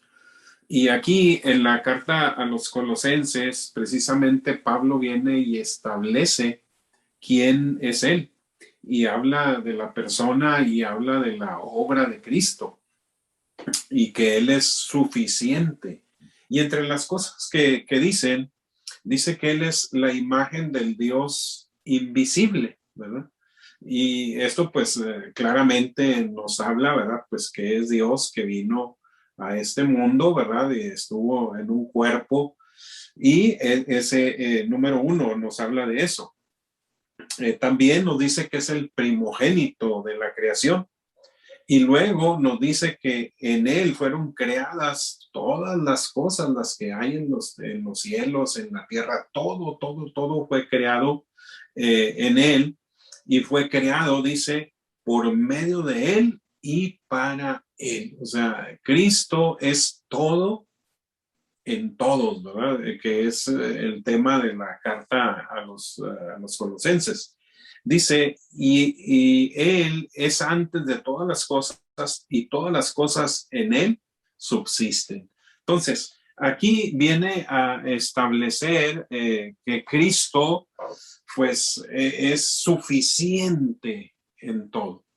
El Hijo de Dios, pero que también es Dios. Y que Él está presente en el mundo, que se ha provisto la salvación para el hombre, que el hombre puede confiar plenamente en él, porque él no es un ángel, ¿verdad? Que como en aquel tiempo se pensaba que era un ángel de un rango alto o muy alto o el más alto, no.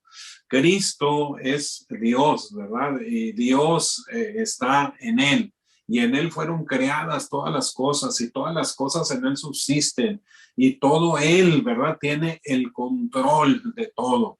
Entonces, Cristo pues es todo en todos y en medio de todas las situaciones que se puedan presentar en el mundo, Él sigue en control de lo que estamos viviendo. Él es el capitán, ¿verdad?, de la nave y que va a llevar esa nave a un puerto seguro. Es lo que está tratando de decirnos, ¿verdad? Él no va a fallar, él no es improvisado y el plan es un plan perfecto que él ha ideado y él ha creado para él y por él, en ese amor maravilloso que ha dado a conocer al hombre. Entonces, todo en él subsiste. Amén. Me acuerdo mucho de un canto, un himno, de los viejitos que me gustan, que dice, lo voy a declamar, pero no sé cantar, que dice que un Cristo vivo puede más que el diablo, puede más que todo. Si te sientes triste, si te sientes solo, ven a Jesucristo y Él te hará feliz.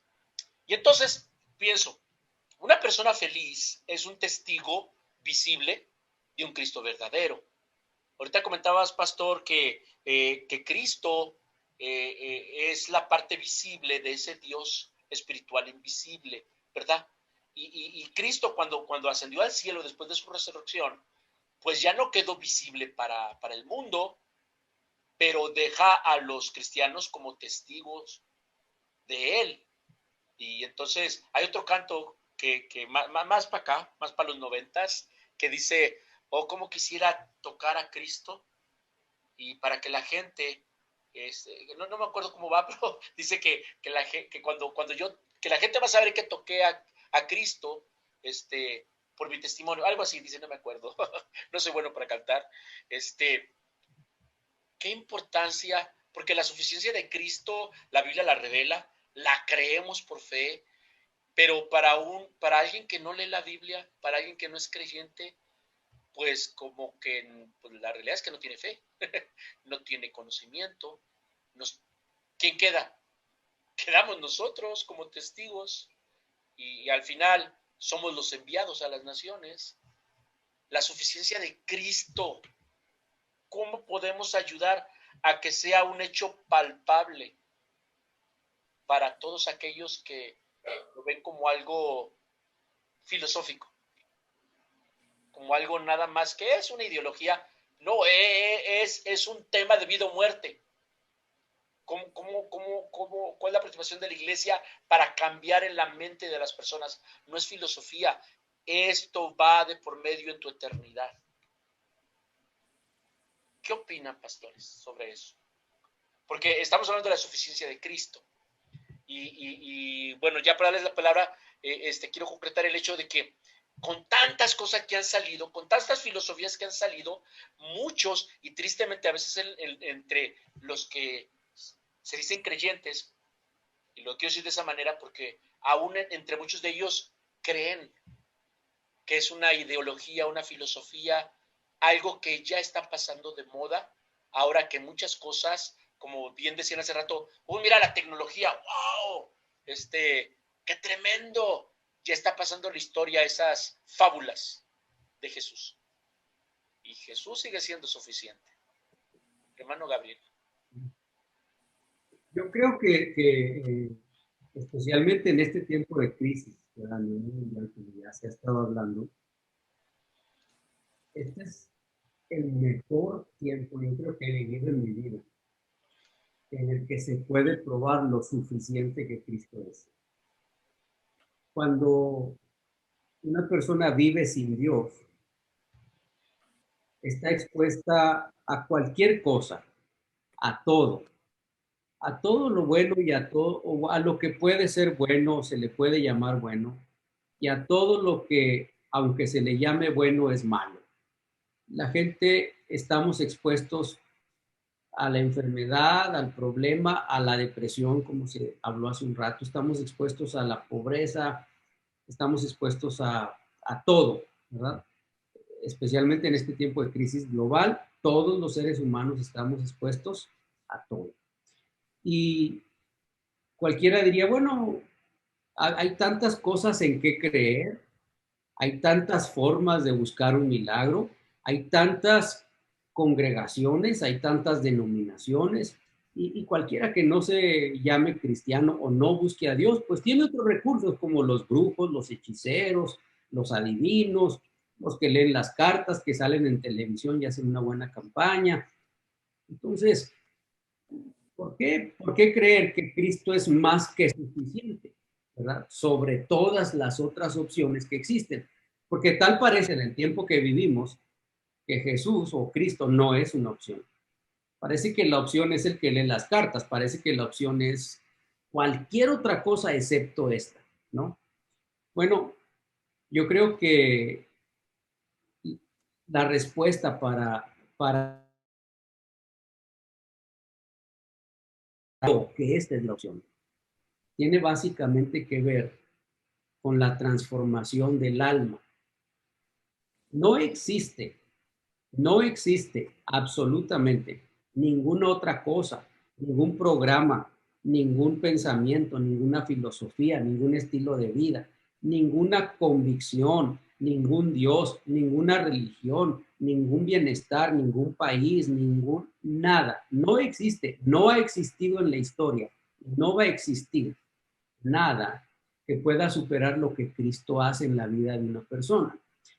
Por cerca de unos 2800 años, el pueblo de Israel tuvo un recurso para ser distintos que el resto del mundo entero, y fue la ley. Dios les dio la ley. En esta ley incluye no solamente ritos de adoración, pero incluye incluso cosas como no desear la mujer de tu prójimo, como no matar, como no robar. Eso no es ofrecer culto. No matar no es creer en un Dios. Es una cuestión de carácter moral, personal. Esa ley gobernó, bueno, ha gobernado hasta ahora un judío, si es que practica la ley, pero por 2800 años esta ley gobernó el pueblo de Israel. 2800 años. Pero esa ley que le dice al hombre, no matarás, se lo dice porque el hombre quiere matar y porque la instrucción de no matar no le arranca al hombre del corazón el deseo de hacerlo. Todo lo que hace es detenerlo, no lo hagas. 2800 años de historia, de religión. Cuando Cristo aparece, sencillamente por aceptarlo, sin conocerlo, sin buscarlo incluso, solamente por lo que Cristo hace en el corazón de un hombre, después de escuchar una explicación como esta de una predicación, de leer un texto, de estar en un culto público, de oír una invitación al altar, sin saber casi realmente lo que va a pasar. En un segundo, esa persona es total y absolutamente transformada. Y lo que 2800 años de historia y de ley no pudieron hacer, lo hace Cristo en segundos en la vida de un hombre. En eso estriba la suficiencia de Cristo. ¿Y quién prueba eso? Cientos de miles de millones de creyentes en todo el mundo.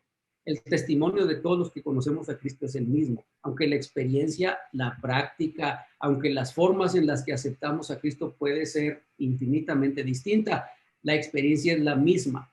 Todos decimos lo mismo. Por eso se llama confesar, es decir, lo mismo. ¿Qué digo yo? Lo mismo que dijeron hace 2000 años los que recibieron el mensaje, que cuando acepté a Cristo, mi vida fue transformada.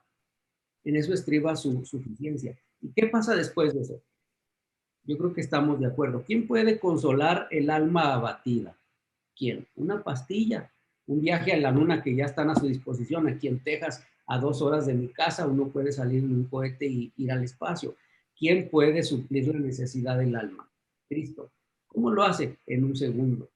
Yo he estado en momentos terribles en mi vida, con muchas preocupaciones, con crisis, como estamos hablando, en otros tiempos, y nada más he abierto, y un texto, unas cuantas líneas, en segundos han apaciguado el alma, han traído calma. Entonces, si a eso no le voy a llamar suficiencia, no sé entonces a qué. El perdón, la misericordia de Dios, a través de Cristo, de la obra del Espíritu Santo, es suficiente para cualquiera, ¿verdad? Es suficiente para cualquiera, sin importar lo que haya hecho. Como ha dicho el hermano Gerardo, puede ser lo que sea, el peor de los terroristas. Usted puede haber sido el culpable de que se cayeran las torres, usted pudo, no sé qué cosa, ¿no? Estoy jugando con eso, pero sin importar qué usted ha hecho en la vida, Cristo es suficiente para perdonar. Es suficiente para restaurar, es suficiente para, bueno, es suficiente para un día resucitarnos, ¿no? Y llevarnos con Él por la eternidad. Entonces, termino diciendo que Efesios vale la pena si uno lo lee y subraya todas las veces que Efesios marca Cristo. La idea de en Él, en Cristo, por Él, para Él, por Él. Todo el capítulo 1 creo que tiene cerca de 16 veces. Y toda la carta a los Efesios es en Él, en Él, en Él, en Él, en Él. Lo mismo pasa con los Filipenses, está por todos lados. Gracias, hermano. Semestre, la iglesia ante una crisis global. La última lección, la suficiencia de Cristo. ¿Cuál es la participación, cuál es la responsabilidad, cuál es el deber de la iglesia para que el mundo sepa que Cristo es suficiente? Bueno, ya estamos por terminar, o los pastores han explicado este tema muy bien. Ya estamos por terminar, vamos a una última sección, pero quisiera comentar rápido esta anécdota para ejemplificar lo que quiero decir. Un evangelista muy conocido, y yo me tocó escucharlo, no voy a decir el nombre ahorita, platicaba esta anécdota basada en hechos reales que están registrados por historiadores de la conversión de los soldados romanos ante el testimonio de los cristianos. Dice que tomaron un grupo de 40 cristianos y los llevaron para matarlos, pero antes de matarlos los torturaron llevándolos, era invierno, a un río, y al río los metieron para que se congelaran y les dijeron, si reniegan de Cristo y adoran al César, ustedes pueden salir del agua y se vienen a la fogata con nosotros a calentarse. Y entonces los cristianos estaban en medio del río y estaban congelándose, y entonces lo que hicieron es que empezaron a cantar y a caminar adentro del río y decir, 40 cristianos en la tierra, 40 coronas en el cielo. 40 cristianos en la tierra, 40 coronas en el cielo. Hasta que de repente, avanzado el tiempo, avanzado la noche, uno de ellos flaqueó y como que no quiso la cosa, se salió y se sentó en la fogata. Y con eso estaba diciendo, renuncio a Cristo y acepto al César. Y cuando eso pasó, todos los cristianos se quedaron callados. Pues es que ya no rima. Era 40 cristianos en la tierra, 40 coronas en el cielo, pero ya 39 cristianos, pues yo creo que estaban buscando otro himno, porque ese ya no rimaba. Y estaban callados. Y de repente, un soldado avienta su casco, su armadura, su espada, su lanza, y se mete corriendo con ellos. Todos se voltean a ver contentos. Y ahora el soldado con ellos empiezan a cantar 40 cristianos en la tierra, 40 coronas en el cielo. Es decir, Cristo es suficiente y la iglesia en esta crisis global tiene la responsabilidad de mostrar ese Cristo suficiente con su testimonio, con su fidelidad, con su vida. Aún y cuando hemos pasado tiempo de estadía en nuestra casa, como dice la palabra, se ha santificado el que había de santificarse, pero se ha ensuciado más el que habría de ensuciarse. Y es una decisión personal. Hermanos, muchas gracias. Hasta este momento pasamos a la última sección porque vamos a algunas conclusiones y esto, demostrar la suficiencia de Cristo, solamente se muestra si la iglesia es fiel. La fidelidad a toda prueba. Vamos a platicar un poquito en la última sección de esto. Ahorita les digo por qué.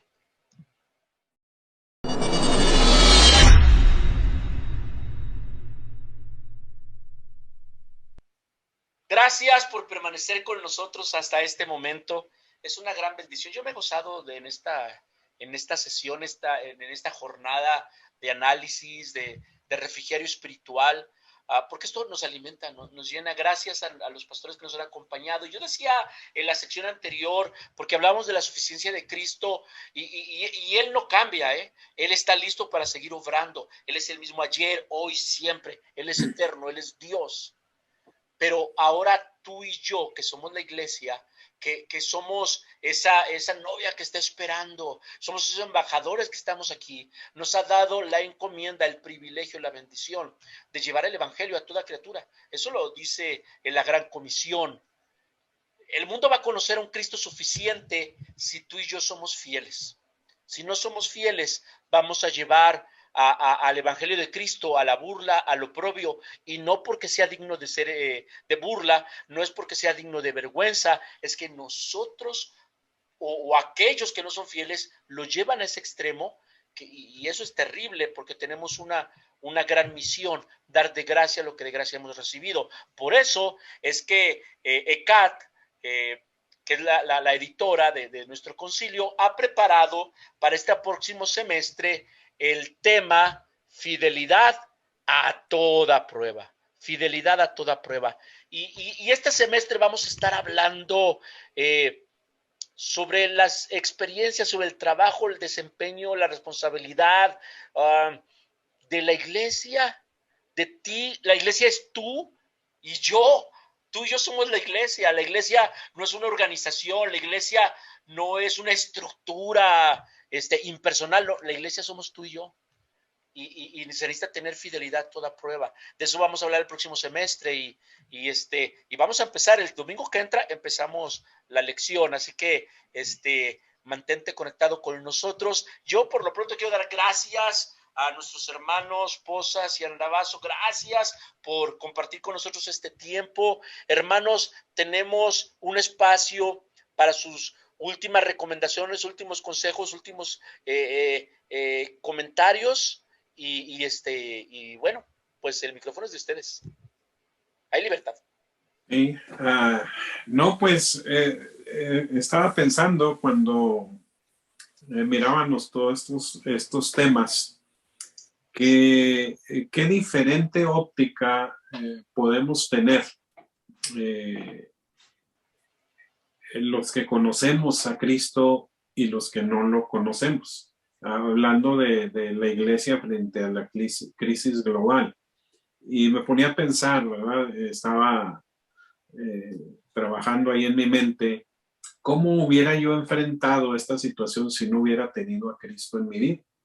Y yo creo que hubiera sido pues muy de consecuencias impredecibles, ¿verdad? Pero como tengo al Señor en mi vida, no me canso de darle gracias, ¿verdad? Porque esta crisis la hemos podido sobrellevar porque el Señor nos ha dado esa confianza y esa seguridad de cómo podemos enfrentar este tipo de situaciones adversas. En esta situación de crisis global, pues creo que la fidelidad de Dios, hablando del tema que viene en el futuro, creo que Dios ha sido fiel, ¿verdad? En medio de todo esto, Dios ha sido fiel. Ha habido una crisis económica muy fuerte, ¿verdad? En todos los países, en todo el mundo. Y pues creo que Dios se ha hecho cargo de nosotros. La crisis de salud, ¿verdad? Pues gracias a Dios el Señor nos ha mantenido. La crisis, pudiéramos hablar de esperanza, pues vivimos cada día, ¿verdad? Somos prisioneros de esperanza y por eso estamos agradecidos con Dios porque en medio de la crisis más fuerte por ahí en octubre, noviembre, que se miraba un panorama bastante oscuro, pues nosotros podíamos seguir teniendo esa esperanza y decir, Señor, si esto empeora, sabemos que tú vas a estar con nosotros. Y aún en este tiempo, que se habla ahora de las variantes, la Delta, que vienen otras y hay muchas otras, y que quién sabe si en algún momento las vacunas seguirán siendo efectivas y todo esto. Podemos mirar, ¿verdad?, el futuro siempre sabiendo que el Señor va conduciendo la nave, es el que lleva el timón y sabremos que Él nos llevará a un puerto seguro. Así que pues yo puedo concluir con eso, que tenemos nuestra seguridad en Dios y que como iglesia estamos enfrentando esta crisis global, pero de una manera distinta como la enfrenta el que no tiene al Señor. Dios les bendiga, muchas gracias por invitarnos, ¿verdad? Y pues creo que ha sido un buen tiempo de reflexión y aprendizaje para mí. Muchas gracias, Pastor. Pastor Andavazo. Como se dijo desde el inicio, el mundo ha enfrentado crisis o pandemias muchas veces. Esta no es la única. Tampoco las que tenemos registradas son las únicas. Parece que históricamente la primera que tenemos registrada sucedería hace unos cerca de un poco más de 1000 años. Se le llamó la peste de Justiniano. Y algunos escriben y se atreven a decir que llegó a haber en el mundo más muertos que vivos por una enfermedad. Luego vino la peste negra, luego vino la gripe española hace 100 años, luego esta. Y a esas hay que añadir las 2 guerras mundiales. Y si vamos más atrás, ¿verdad?, en la historia, pues hay que añadir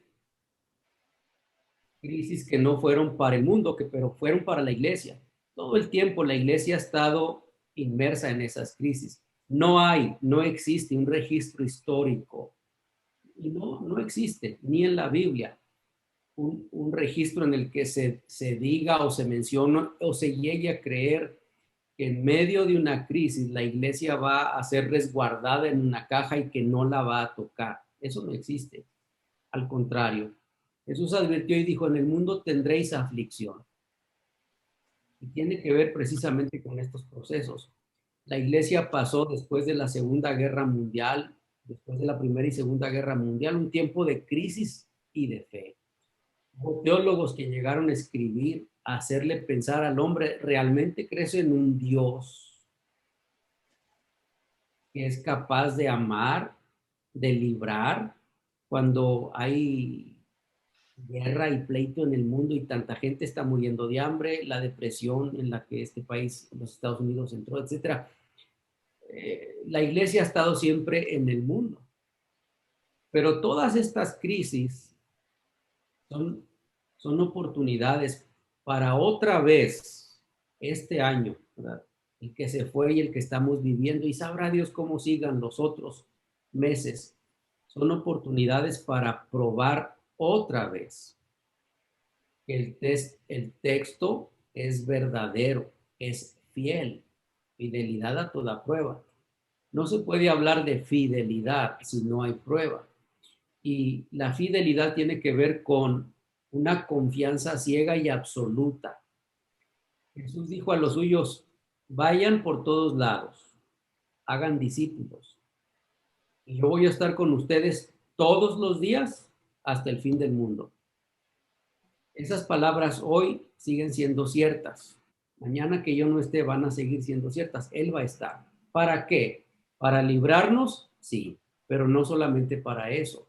Cuando Jesús dice, yo voy a estar con ustedes todos los días hasta el fin del mundo, no solamente es para librarnos en tiempos de crisis o bendecirnos en tiempo de abundancia, yo creo que también tiene que ver con la idea de vernos a nosotros cumplir la encomienda. Yo creo que Jesús está diciendo, yo estoy con ustedes todos los días para mirar, para ser testigo de que están cumpliendo la orden de discipular a otros, ¿verdad? Así que Dios nos ha sostenido, como ha dicho el hermano Gerardo, todos tenemos la misma experiencia, aún aquellos que están llorando la pérdida de los que amaban, pero que conocen a Cristo, en medio de esa crisis emocional pueden decir, es Dios el que me ha sostenido. A todos ha sido Dios, incluso aquellos que no lo conocen. Yo creo que hay formas que Dios los ha sostenido, aunque ellos lo ignoran. Ha sido Dios. Así que, como iglesia, ¿verdad? No podemos esperar que las cosas mejoren. La Biblia no dice eso. Hay que esperar cosas más grandes, más terribles, más desastrosas. Pero no le hace. Él está con nosotros, pues, como dice Romanos, pues, ¿quién en contra de nosotros? Muchas gracias por la bendición de compartir este tiempo con los hermanos, con la iglesia, con el sembrador, por el placer también de compartir este tiempo con el hermano Gerardo Posas.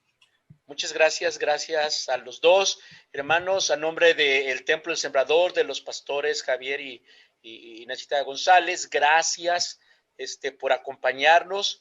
Es una gran bendición, un gozo poder contar con ustedes, hermanos. Y bueno, vamos a despedir esta reunión. Bueno, todavía no se desconecten los que están viéndola, por favor. Todavía queda, vamos a pasar el lugar a nuestro hermano que va a orar para terminar la reunión. No hay que irnos sin orar.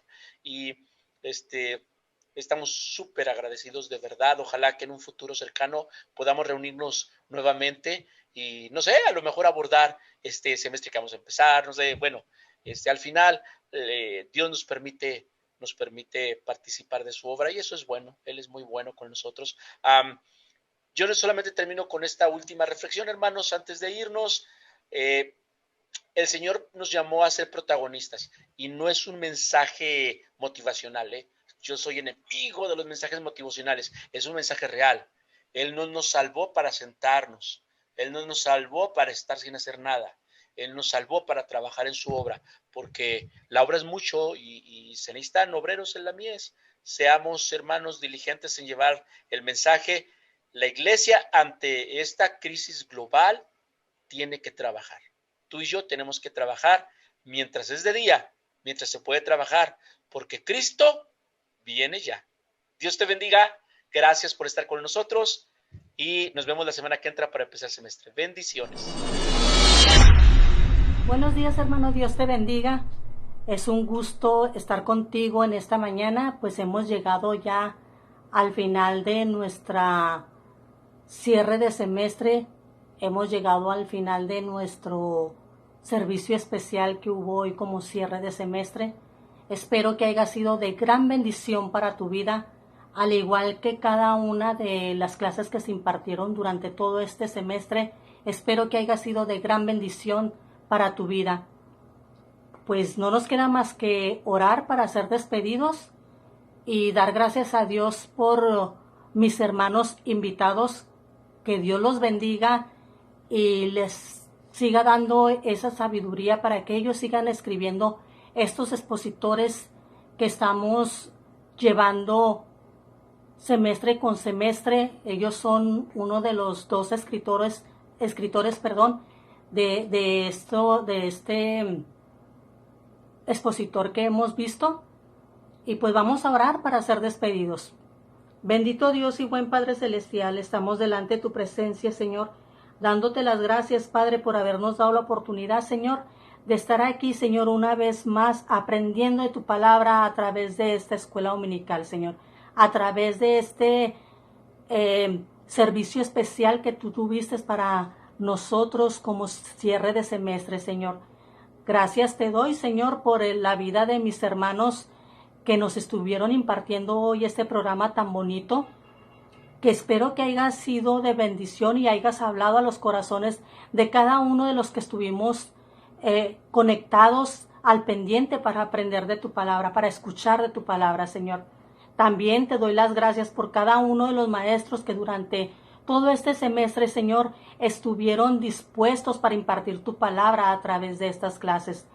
Te doy las gracias, Señor, por cada uno de los colaboradores, Señor, que hacen posible esto que se está transmitiendo, Señor, que se hace posible para estar transmitiendo esta escuela dominical, Señor.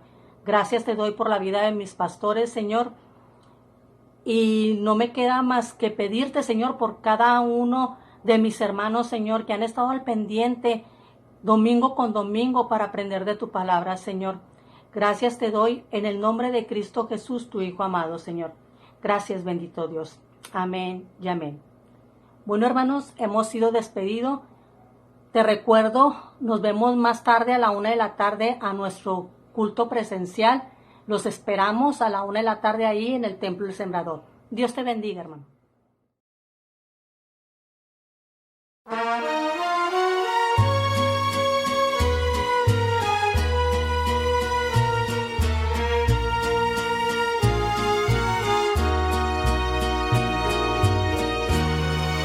Al meditar, Dios mío, en las cosas que me has dado, mi corazón se inflama, turbado de emoción, que no encuentro palabras con que expresar mi Cristo, el agradecimiento de mi alma para ti. Cambiaste tu vida